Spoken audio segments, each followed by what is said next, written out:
اور اللہ کے حکم سے چل رہا ہے۔ جب تک اللہ چاہیں گے یہ نظام کائنات چلتا رہے گا۔ جب میرے اللہ کی چاہت، اللہ کی مشیت، اللہ کا ارادہ ختم ہوگا تو اللہ رب العزت ساری کی ساری کائنات کا نظام کو سمیٹ کر رکھ دیں گے۔ یہ کارخانہ کائنات اسی رب نے بنایا ہے، اسی کے حکم سے چل رہا ہے۔ وہ کون رب؟ اللہ لا الہ الا ہو، وہ اللہ جس کے سوا کوئی عبادت کو لائق ہو نہیں سکتا۔ الحی جو زندہ ہے، القیوم جو ساری کی ساری کائنات کے نظام کو سنبھالنے والی ذات، ہمیشہ رہنے والی ذات، وہ ایسی ذات ہے جو تمام بادشاہوں کے بادشاہ ہیں۔ قل اللہم مالک الملک، اللہ نے فرمایا میرا محبوب، میرا پیغمبر، قل کہہ دیجئے، بتا دیجئے، اعلان کر دیجئے ساری کائنات کو۔ اللہ کیا اعلان کرو؟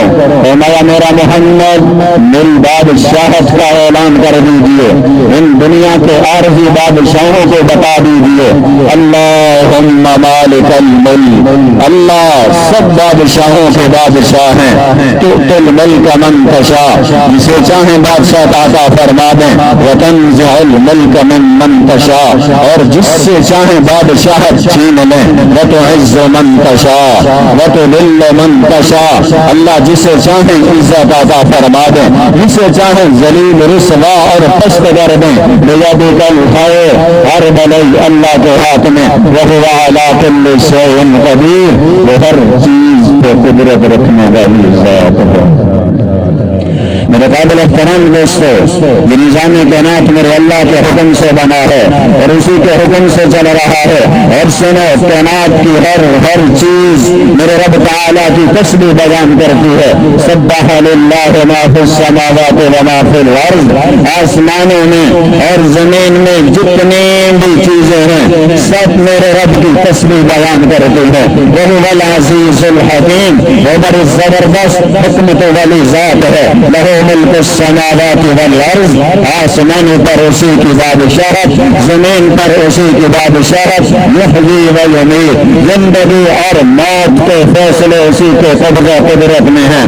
وہو علی کل شیء قدیر، وہ ہر چیز پہ قدرت رکھنے والی ذات ہے۔ هو الاول والآخر والظاہر والباطن وهو بكل شيء علیم، سب سے اول وہ ذات، آخر بھی وہ، ظاہر و باطن بھی وہ۔ هو الاول ليس قبله شيء، رس اول جن سے پہلے کچھ بھی نہیں تھا۔ هو الاخر ليس بعده شيء، رس آخر جن کے بعد کچھ بھی نہیں ہوگا۔ اللہ کی ذات ابتدا سے پاک، انتہا سے پاک، میرے رب کی نہ کوئی ابتدا ہے نہ کوئی انتہا ہے۔ اللہ کی ذات ہمیشہ سے ہے، ہمیشہ رہے گی، باقی ہر چیز بعد میں بنی ہے اور ایک وقت تک رہے گی، اور ایک نہ ایک وقت کے بعد ہر چیز نے فنا ہو جانا ہے۔ کل من علیہا فان ویبقى وجہ ربک ذی الجلال والاکرام، ہر چیز سے فنا ہی فنا ہے، اگر بقا ہے تو ایک اللہ رب العزت کی ذات کو بقا ہے۔ تو میرے قابل احترام دوستو، اللہ ابتدا اور انتہا سے پاک ذات ہے۔ توجہ کیجیے گا، ایک مرتبہ امام اعظم ابو حنیفہ سب کر دیجیے رحمت اللہ تعالی علیہ، تشریف فرماتے ایک بحریہ غیر مسلم حضرات علماء کرام سے دعائیں لینا چاہوں گا۔ امام صاحب کے پاس آیا، اس نے امام صاحب سے بڑے لمبے سوال کی تفصیل کا وقت نہیں۔ امام صاحب سے پوچھتے آپ اس دنیا میں آئے، آپ سے پہلے کون تھے؟ امام صاحب نے فرمایا میرے والدین، ساری تفصیل ان سے پہلے، دادا دادی، اچھا انسان انسانوں سے پہلے۔ امام صاحب نے اسے ساری تفصیل بتائی ہے، زمین، دریا، سمندر، پہاڑ، حیوانات، نباتات، جمادات، آسمان، لوح قلم، عرش، کرسی، ساری تفصیل پوچھتا کہ امام صاحب اسے بتاتے گئے۔ چلتے چلتے اس نے پوچھا اچھا ان سب سے پہلے؟ امام صاحب نے فرمایا اللہ رب العزت کی ذات۔ وہ داریہ تھا نا، غیر مسلم تھا، اس نے بڑا عجیب سوال کیا، اچھا ہر چیز سے پہلے تو اللہ کی ذات تھی. امام صاحب سے کہتے ہیں یہ بتاؤ تمہارے رب سے پہلے کیا تھا؟ نعوذ باللہ. امام صاحب نے فرمایا عقل کا اندھا، اللہ تو اللہ ہے، مجھے ابتدا سے پاک ہے، انتہا سے پاک ہے. میرے رب کی نہ کوئی ابتدا ہے نہ کوئی انتہا ہے، وہ ہمیشہ سے ہیں، ہمیشہ رہیں گے. وہ کافر دانا بحریہ اور مسلم تھا، اس نے کہا نہیں ابھی تو آپ نے بتایا ہے نا ہر چیز سے پہلے کچھ نہ کچھ ہوا کرتا ہے.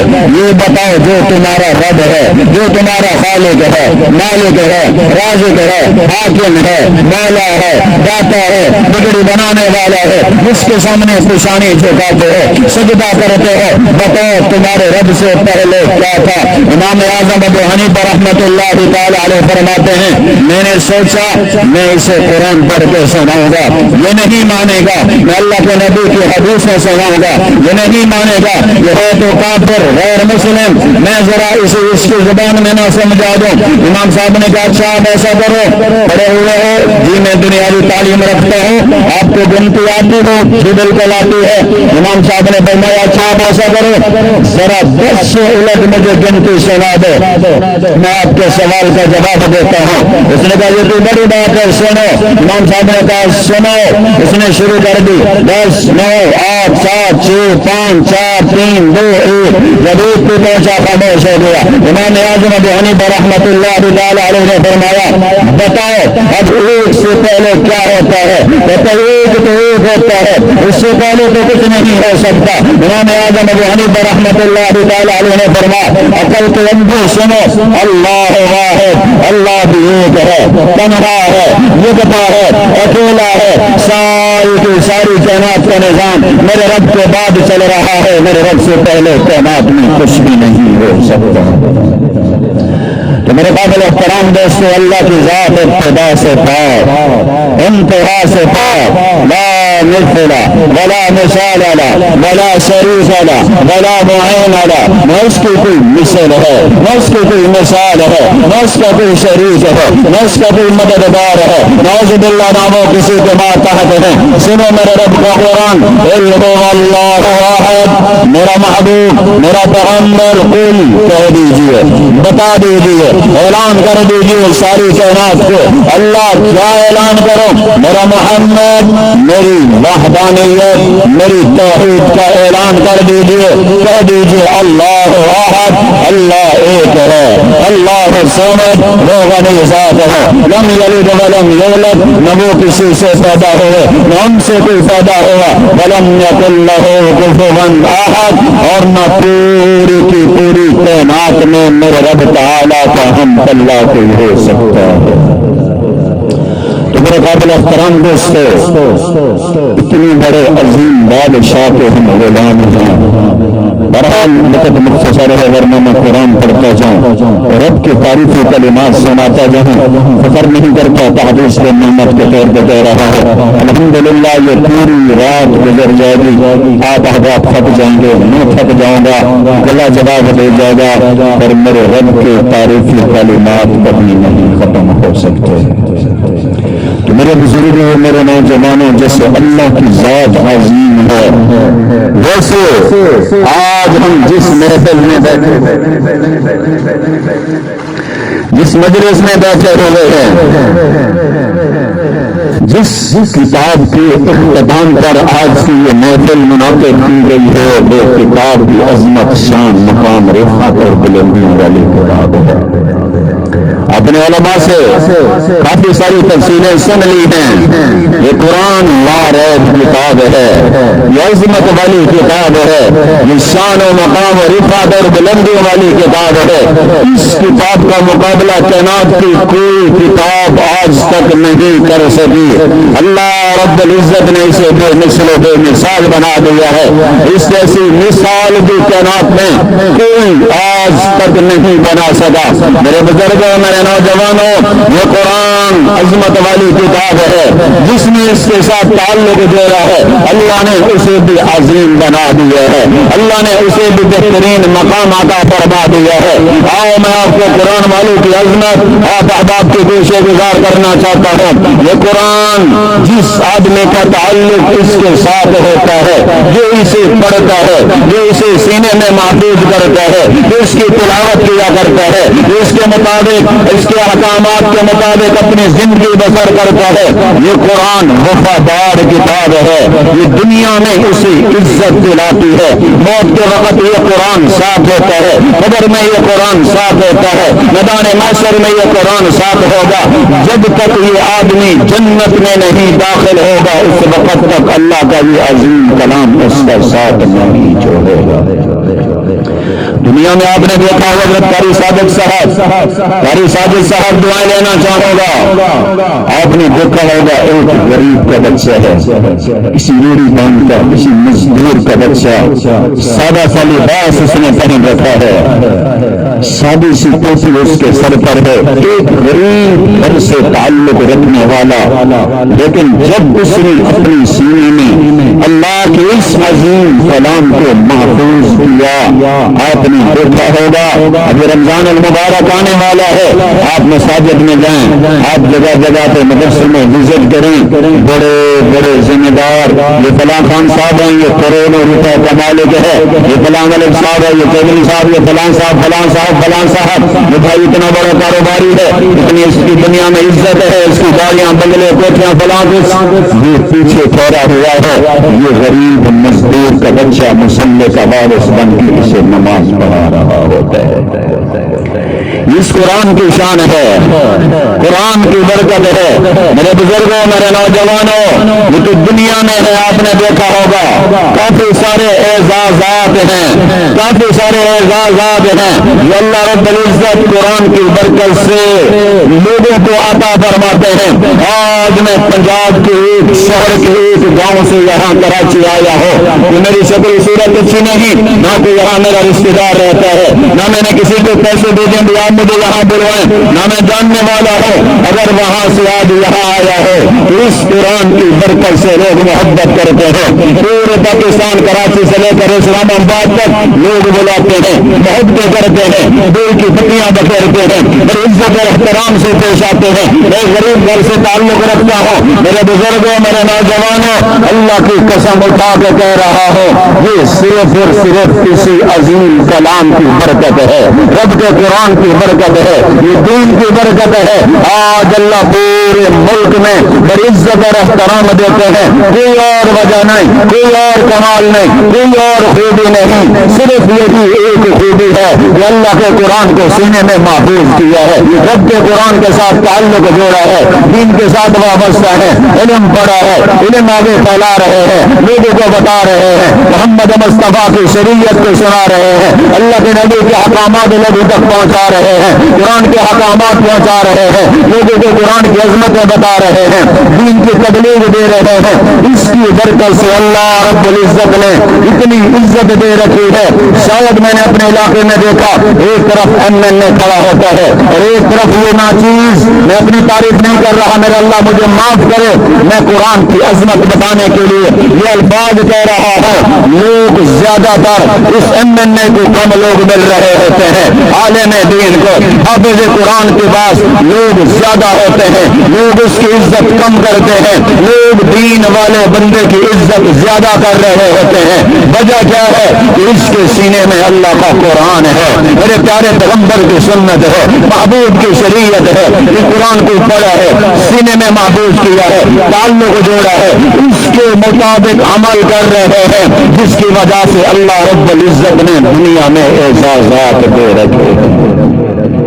تو سنو، جب انسان پر موت آتی ہے سارے رشتہ دار چھوڑ جاتے ہیں، بھائیوں، تعلق والے، بھائی بہنیں، دوست، احباب، گھر والے، اولیاء، والدہ، والد، سب چھوڑ جاتے ہیں۔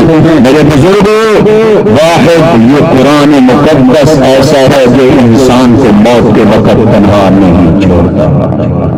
حدیث میں آتا ہے حضرت عبادہ بن صامت رضی اللہ تعالی عنہ سے روایت ہے، فرمایا قرآن والا جب دنیا سے رخصت ہوتا ہے، موت اس پرکار ہوتی ہے، رشتے دار اسے غسل دیتے ہیں، کفن دیتے ہیں، جنازہ پڑھتے ہیں، اسے تنہا قبر میں سلا دیتے ہیں، یہ قرآن قبر میں اس کے ساتھ اس کے سینے میں رہتا ہے، جب لوگ قبر بند کر دیتے ہیں نا، یہ قرآن اس کے سینے سے نکل کر اس آدمی کے سرہانے آ جاتا ہے، اس کی قبر میں اس کے سرہانے آ جاتا ہے اور اسے ہلا کے کہتا ہے پریشان نہ ہونا، گھبرانا نہیں، میں آپ کے ساتھ ہوں۔ تو یہ مردہ پوچھتا ہے یہ تو قبر ہے، یہ تو تنہائی کا گھر ہے، یہ تو وحشت کا گھر ہے، یہاں پہ کوئی کسی کا ساتھ نہیں دیتا، آپ کون ہو قبر میں مجھے دلاسا دینے والے، آپ کون ہو قبر میں میرا ساتھ دینے والے؟ تو یہ قرآن کہتا ہے گھبرانا نہیں، میں اللہ رب العزت کا وہ کلام ہوں جسے دنیا میں رہ کر تو پڑھا کرتا تھا۔ فرشتوں سے کہتا ہے توجہ کیجیے گا، اسے کچھ نہیں کہنا، میں اللہ کے دربار میں جا رہا ہوں، میں اللہ کے یہاں اس کی سفارش کرنے کے لیے جا رہا ہوں، اسے آرام سے سونے دو جب تک میں واپس نہ آؤں، آپ نے اسے کچھ نہیں کہنا، آپ کون ہو؟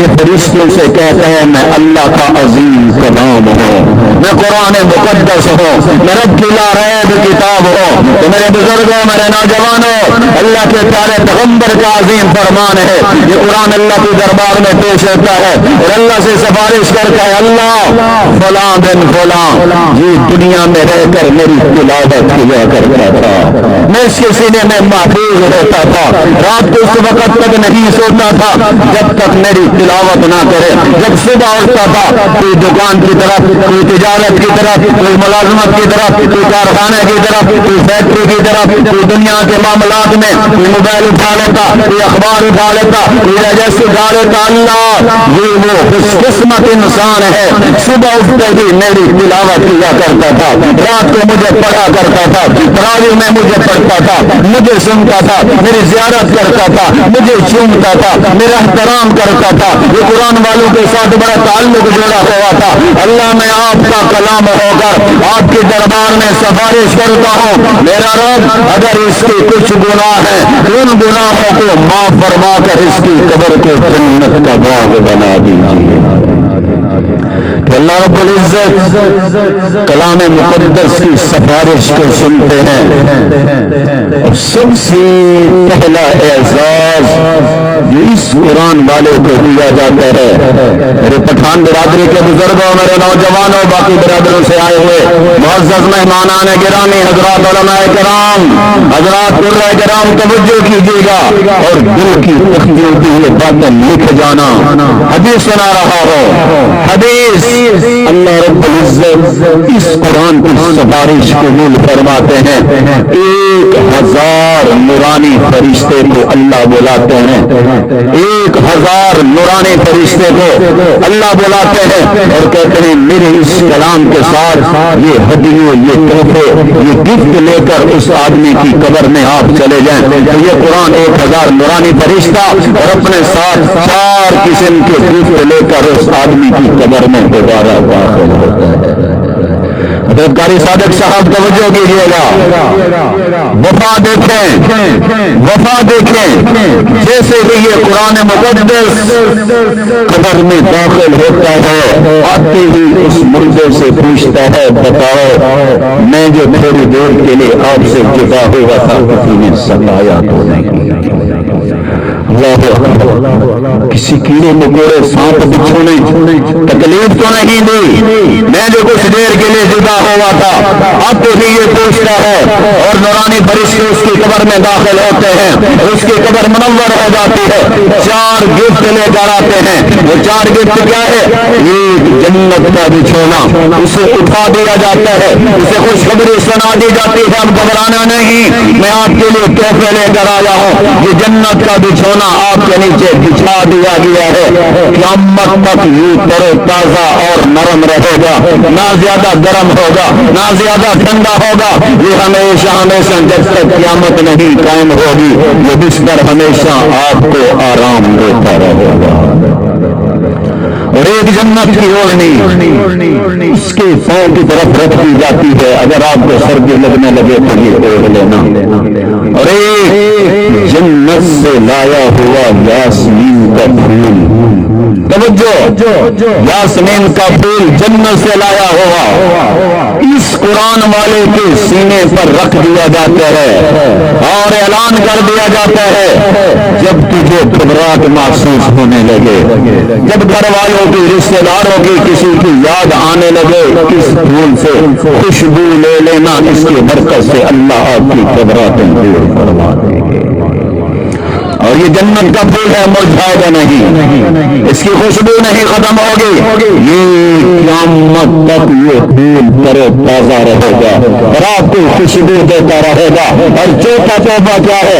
وہ روشن قندیل جنت سے لائی ہوگی، اس کے سراہنے رکھ دی جاتی ہے، یہ قیامت تک جلتی رہے گی، نہ اس میں آئل ختم ہوگا، نہ اس کی لائٹ جائے گی، نہ یہ کبھی مسمار رہے گی، نہ کوئی آ کر اسے بجھا سکتا ہے، یہ قیامت تک آپ کی قبر میں جلتی رہے گی اور آپ کی قبر روشن رہے گی۔ یہ پہلا اعزاز ہے جو قرآن والے کو اللہ قبر میں عطا کرواتے ہیں۔ میرے بزرگوں، یہ وفادار کتاب ہے، وفادار کتاب ہے۔ قبر سے کل قیامت کے دن جب ہم اٹھیں گے، میں تفصیل نہیں بتا پاؤں گا شاید وقت کی قلت کی وجہ سے، قیامت کا دن ہوگا، میدان محشر لگا ہوگا، نفسی نفسی کا عالم ہوگا، کان مقدارہ 50 الف سنہ، 50,000 سال کا وہ ایک دن ہوگا۔ ہاں، ساری کی ساری کائنات تحس نحس ہو جائے گی۔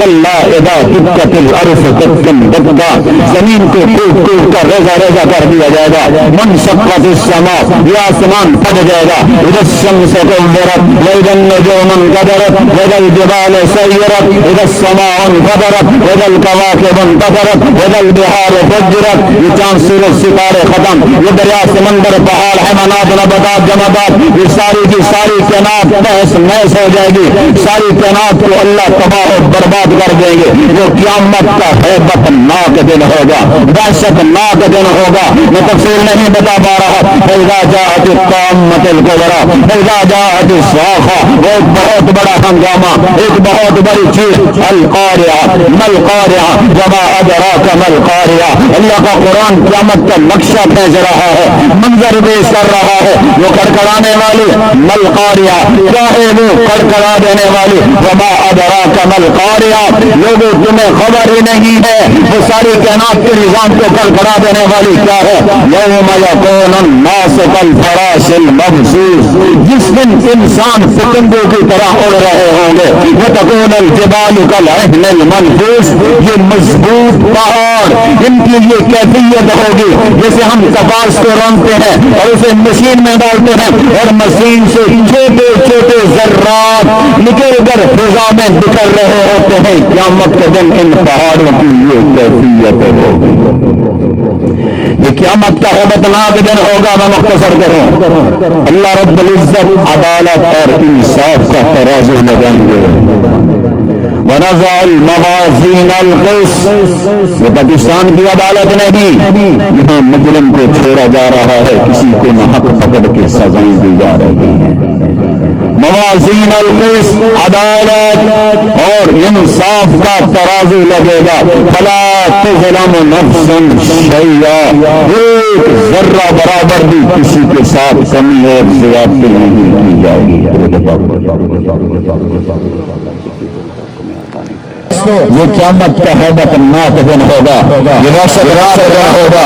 اللہ عدالت اور انصاف کا ترازو لگائیں گے، ساری کی ساری کائنات کے انسان وہاں جمع ہوں گے اور اس دن کرنے کا عالم مختصر بتاتا چلوں۔ یہ سورج جو آج ہم سے 9 کروڑ 30 لاکھ میل کے فاصلے پر ہے اور لکھا ہے سائنسدانوں نے پڑھے لکھے روز موجود ہیں، سنا دیکھا ہوگا انہوں نے، اگر یہ سورج 4.5 کروڑ میل کے فاصلے پر آ جائے، اس میں اتنی تفصیل ہے، اتنی ہائیڈروجن ہے، ساری زمین ایسے جلنا شروع ہو جائے گی جیسے آگ کا تانبا پھٹ جاتا ہے۔